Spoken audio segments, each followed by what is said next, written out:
Hello everyone. आज noun का हमारा क्लास 4 है। इसमें हम लोग का मेन टॉपिक रहेगा material noun and abstract noun. इसके साथ हम लोग दो छोटे टॉपिक से पढ़ेंगे। आई होप आपने मेरा पिछला वीडियोस देखा होगा, सारे रूल्स को रिवाइज़ किए होंगे। प्लीज़ आप उन्हें देख लिए, उसके बाद ही ये क्लास देखिएगा और सारे रूल्स रिवाइज़ करते रहिए। आज की क्लास हम लोग स्टार्ट करते हैं। आज हम लोग सबसे पहले मटेरियल नाउन के बारे में पढ़ेंगे।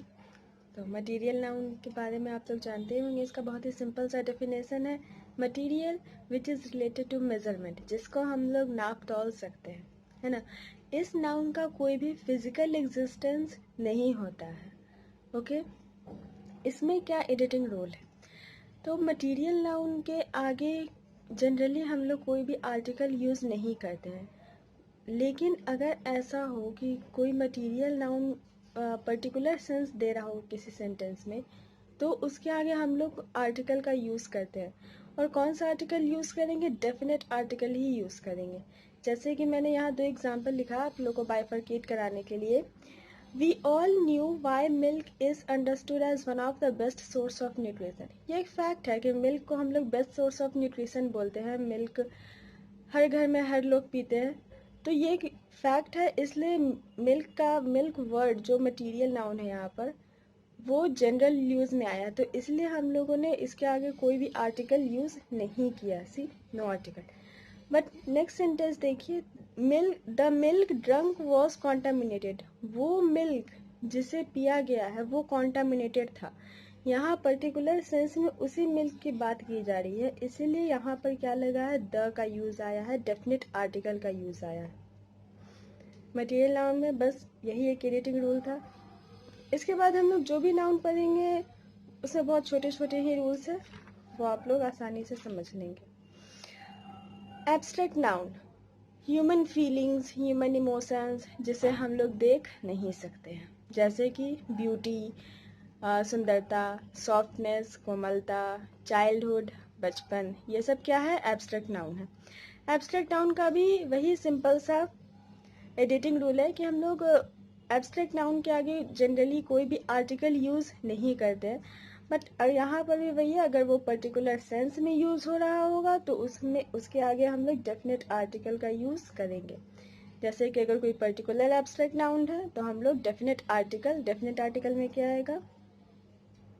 द का यूज़ करेंगे। जैसे एग्जाम्पल देखिए, no one can deny that leadership is a technique which can't be enjoyed by all. इस सेंटेंस में क्या बोला जा रहा है? डिनाई मीन्स मना करना। कोई मना नहीं कर सकता है कि लीडरशिप एक ऐसा टेक्निक है जिसे हर कोई इंजॉय नहीं कर सकता।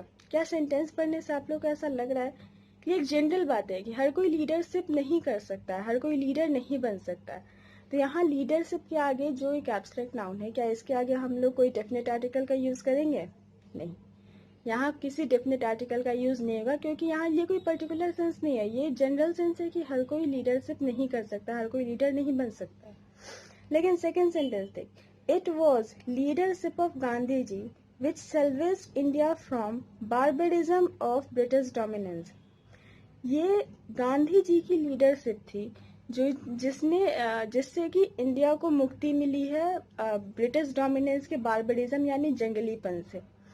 तो यहाँ दो तरीके के एब्स्ट्रैक्ट नाउन है, one is leadership and second is barbarism, है ना। लीडरशिप ऑफ गांधी जी, यहाँ देखिए एक पर्टिकुलर सेंस आ रहा है कि गांधी जी का ही लीडरशिप के बारे में बात हो रही। यहाँ एब्स्ट्रैक्ट नाउन ये जो वर्ड है लीडरशिप, वो एक पर्टिकुलर सेंस में आया कि वो लीडरशिप जो गांधी जी ने यूज की थी, इसीलिए यहाँ द आएगा।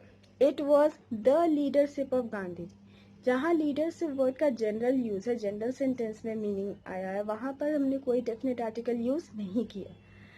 पर नेक्स्ट सेंटेंस में द का यूज हमने इसलिए किया है क्योंकि यहाँ लीडरशिप पर्टिकुलर यूज में आ रहा है कि वो बता रहा है कि जो गांधी जी ने यूज किया था लीडरशिप, उसी के बारे में। नेक्स्ट भी देख, बार्बरिज्म जंगलीपन किसका? ब्रिटिश डोमिनेंस, ब्रिटिशर्स ने हमारे साथ जो भी किया था, पर्टिकुलर सेंस है यहाँ पर, इसलिए डेफिनेट आर्टिकल द। ओके, आ रही है बात समझ में? जहाँ हमारा नाउन का जो मेन एडिटिंग रूल्स था, जो बहुत ही ज़्यादा जिसे पूछा जाता है, वो ख़त्म हो गया। अब हम लोग दो नाउन और पढ़ेंगे, काउंटेबल एंड अनकाउंटेबल। इसमें बहुत छोटे और बहुत ही कॉमन से रूल है, मैं आप लोगों को बता देती हूँ। बट ऐसा नहीं है कि ये बहुत आसान है, मतलब आसान है पर बहुत ही कॉमन है, लोग इसमें भी गलती करते ही हैं। मैं आप लोगों को फिर बता देती हूँ। काउंटेबल नाउन मीनिंग हम लोग सब जानते हैं, things which can be counted, जिसे काउंट किया जा सकता है। इसका बहुत ही सिंपल सा एक रूल है कि अगर काउंटेबल नाउन सिंगुलर है तो वर्ब और प्रोनाउन इसके लिए सिंगुलर ही आएगा। अगर काउंटेबल नाउन प्लूरल है तो वर्ब और प्रोनाउन प्लूरल आएगा। As simple as that. Sentence भी देख लेते। Example, boys are preparing boys are preparing for their project. यहाँ जो नाउन है प्लूरल है, वर्ब क्या आया, प्लूरल, प्रोनाउन क्या आया, plural. Okay, next sentence, he is going to meet his family. Singular noun, singular verb, singular pronoun. Got that? कहना क्या चाह रहे हैं ये रूल? अगर सिंगुलर नाउन है तो इसके लिए वर्ब कैसा आएगा, सिंगुलर ही आएगा। प्रोनाउन कैसा आएगा, सिंगुलर ही आएगा। पर अगर प्रोनाउन प्लूरल है तो इसके लिए वर्ब कैसा आएगा, प्लूरल आएगा। प्रोनाउन कैसा आएगा, प्लूरल आएगा। Got that? बहुत ही सिंपल सा है, हम लोग हमेशा यूज करते हैं और इसमें हम लोग जनरली कोई गलती नहीं करते। इसके लिए एक छोटा सा एडिटिंग रूल है। अगर कोई सेंटेंस, कोई नाउन सेंटेंस में, अगर किसी सेंटेंस में कोई नाउन द नंबर ऑफ से स्टार्ट हो रहा हो, ओके, फिर से सुन लीजिए, किसी सेंटेंस में कोई नाउन द नंबर ऑफ से स्टार्ट हो रहा हो तो उसे हम लोग सिंगुलर मानते हैं, उस नाउन को हम लोग सिंगुलर मानते हैं। भले ही वो प्लूरल नाउन क्यों न हो, पर वो उसे हम लोग सिंगुलर मानेंगे। क्यों? क्योंकि ये टोटल नंबर को शो कर रहा होता है। ओके, इसका मैंने सिंटेक्स लिख दिया। द नंबर ऑफ के साथ अगर कुछ स्टार्ट हो रहा हो और भले ही वो प्लूरल नाउन ही क्यों ना हो, पर वर्ब कैसा आएगा, सिंगुलर आएगा। कब? जब सेंटेंस स्टार्ट हो रहा हो द नंबर ऑफ से। एग्जाम्पल देखिए, the number of boys present in the class, the number of से स्टार्ट हुआ है, नेक्स्ट में क्या आया, प्लूरल नाउन आया है। वर्ब कौन सा यूज करेंगे, सिंगुलर।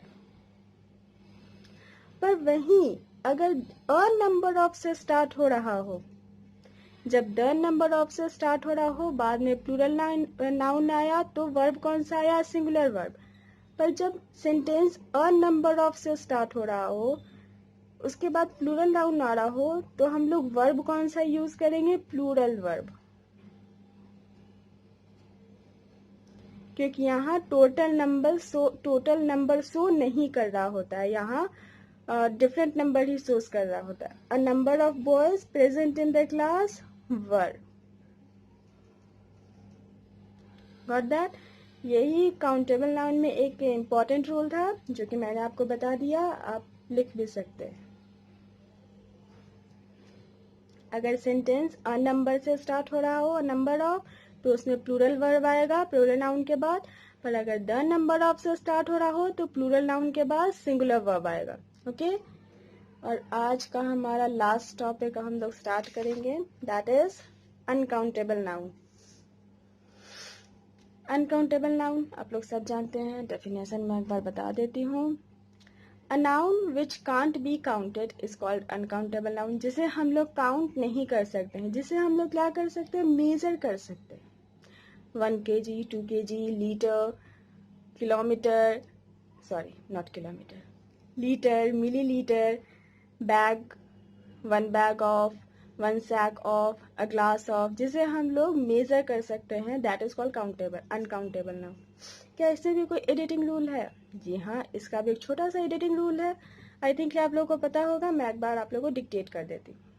अनकाउंटेबल नाउन हम लोग जनरली सिंगुलर सेंस में यूज करते हैं, लेकिन अगर ऐसा हो कि उसे यानी अनकाउंटेबल नाउन को हम लोग चेंज कर दे काउंटेबल में, तो वो प्लूरल सेंस में यूज होता है। क्वेश्चन, क्या अनकाउंटेबल नाउन काउंटेबल नाउन में चेंज हो सकता है? यस, अनकाउंटेबल नाउन को हम लोग काउंटेबल नाउन में चेंज कर सकते हैं। कैसे चेंज कर सकते हैं? दो प्रोसेस है। बाय मेकिंग इट डेफिनेट, हम लोग उसे डेफिनेट बना दें, एंड बाय प्रोवाइडिंग नंबर, या तो उसे नंबर कोई प्रोवाइड कर दें। कैसे? हम लोग एग्जाम्पल देखेंगे। मैं एक बार आपको फिर से ये बता देती हूँ। Uncountable noun generally singular sense में यूज होता है, लेकिन जब हम लोग उसे यानी अनकाउंटेबल नाउन को काउंटेबल बना देते हैं तो वो प्लूरल सेंस में यूज होता है। काउंटेबल नाउन को क्या हम लोग अनकाउंटेबल नाउन को क्या हम लोग काउंटेबल नाउन में चेंज कर सकते हैं? तो यस, हम लोग अनकाउंटेबल नाउन को काउंटेबल नाउन में चेंज कर सकते हैं। कैसे? दो तरीका है। बाय मेकिंग इट डेफिनेट, हम लोग उसे डेफिनेट बना दे, है ना, या फिर उसमें कोई नंबर प्रोवाइड कर दे। कैसे? Example, he ordered for sugar but none supplied. Okay, यहाँ मैंने वर्ड के लिए स्पेस छोड़ा है। उसने शुगर के लिए ऑर्डर किया था लेकिन किसी ने सप्लाई नहीं किया। क्या शुगर को हम लोग यहाँ काउंट कर सकते हैं? नहीं। क्या कोई डेफिनेट नंबर इसे प्रोवाइड किया गया है? क्या ये डेफिनेट है कि शुगर कितना उसे चाहिए? नहीं। यहाँ शुगर जो अनकाउंटेबल नाउन है वो यहाँ पर डेफिनेट नहीं है कि उसने कितना ऑर्डर किया था। 2 kg, 5 kg, 8 kg, 10 bags, whatever, कुछ भी यहाँ डेफिनेट नहीं है, तो हम लोग शुगर को काउंट नहीं कर सकते, है ना। तो यहाँ पर क्या हो जाएगा? We will use here has. None has supplied. Uncountable noun generally used in singular sense. Okay, क्योंकि यहाँ ये डेफिनेट नहीं है, इसके आगे कोई नंबर नहीं प्रोवाइड किया गया। इसी सेंटेंस को हम लोग चेंज कर देते हैं। He ordered for 2 bags of sugar. उसने 2 बैग शुगर के लिए ऑर्डर किया है।